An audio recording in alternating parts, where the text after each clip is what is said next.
tiger cub. Me and my brothers are exploring near Mom's cave right now. How'd you like my chuff? Because I can roar, I can't really purr like a normal house cat. So a chuff is pretty much a way of saying that I'm happy or I'm pleased to meet you. A lot of other great cats can do a chuff too. Even though my species is solitary in nature, that doesn't mean we can't communicate with each other. We communicate like a lot of other animals, visually, by scent, body contact, and even vocally. In fact, we tigers are one of the more vocal great cats in the wild. Despite this fact, however, not a lot of research has been done on the sounds we produce by you humans. In fact, you humans often even get our growls and our roars confused with each other. I'll show you what I mean. Can you guess which is the growl and which is the roar?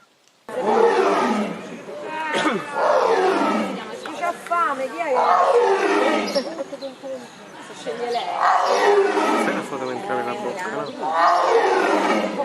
Si fa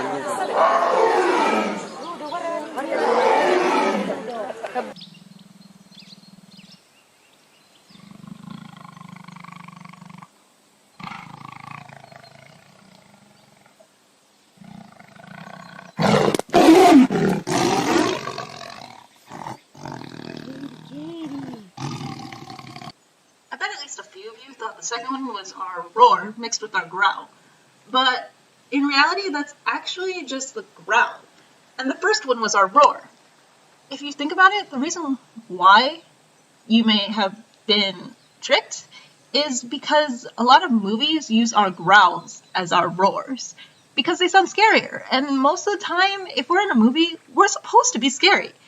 Typically, you'll hear a tiger's roar when we want to attract attention. Like, for example, if Mom was calling me. A tiger's roar can actually carry more than 3 kilometers. And the intent is to provide information about our presence. In which case, that distance that it travels can be very helpful, considering how large some of our territories are. If our roars are powerful enough, they can also serve as an invitation to potential mates, wanting to know where a female is that is ready and willing to mate. However, they take on a slight moaning sound as well to the roar. It's actually the most common tiger vocalization. The sound is termed by scientists as the tiger's main call, or a subdued roar, or even an intense mew. Wow. Wow. Wow. Wow. Wow. Wow. Wow. I guess now you can understand why some scientists call our roar an intense mew. A tiger's growl and snarl are easily the most common form for us tigers to communicate with each other. A snarl being defensive and a growl being aggressive. The roaring-like growl may be described as harsh and broadband. This type of vocalization is an advertisement of fear or pain and can even serve as a warning.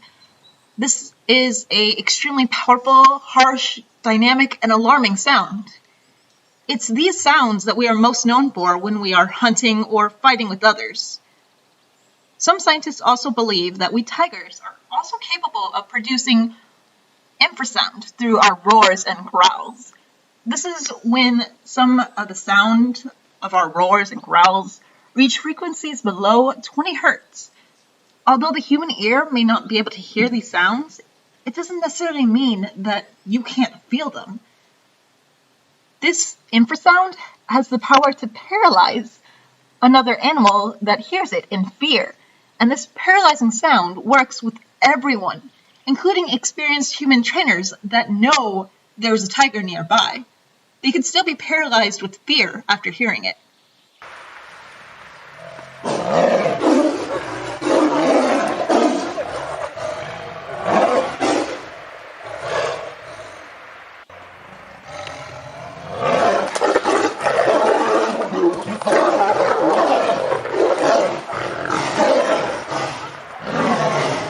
We tigers can also do the more traditional growl and hiss of felines.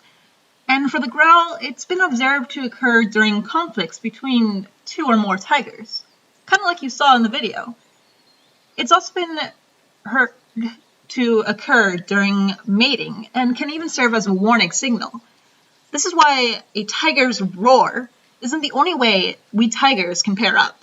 If a female tiger hears 2 males fighting over territory nearby because of their growls and snarls, instead of staying away from the fight, if she's looking for a mate, she may actually head to it, since for a female tiger, the victor of the fight would have the better genes, in which case they would be the more ideal mate.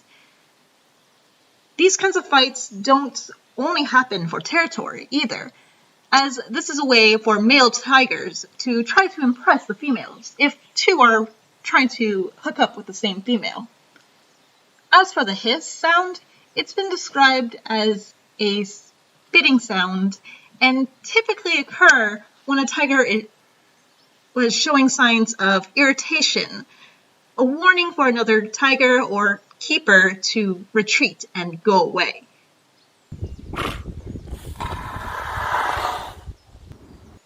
Even though the most common sound that a tiger may produce are roars, growls, and snarls, that doesn't mean they're the only sound we produce. Like I said at the beginning, a chuff is a close-range greeting signal in the social settings when one tiger is approaching or reuniting with another tiger. The chuff vocalization involves rapid, repetitive pulses of air. The sound has been described as a puffing or blowing action, where air is forced through the mouth and nose, creating a fluttering sound used as a greeting. Another type of sound we tigers can make is a arf kind of vocalization, although the scientists are still a bit confused on why we make this particular sound. This call was judged to be either relaxed or a vocalization associated with frustration.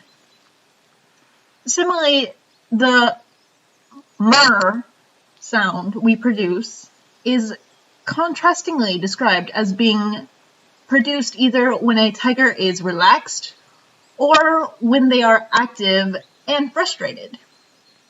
A low moaning sound is often how mothers communicate gently with their cubs. Another interesting thing you humans are trying to learn about us tigers is that roars and other sounds we produce are a lot like our stripes and can be used as the equivalent to a human fingerprint to identify different individuals. The vocal fingerprints is just as unique to a single tiger as it would be for a normal human, and Courtney Dunn is the executive director of a project studying just that, analyzing an individual tiger's sound to help scientists to look at the inner workings of tiger vocal cords.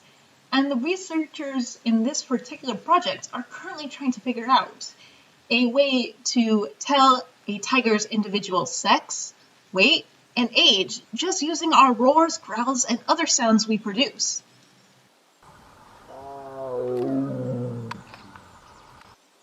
Oh, looks like Mom is calling me and my brothers back to the cave, so I better get going.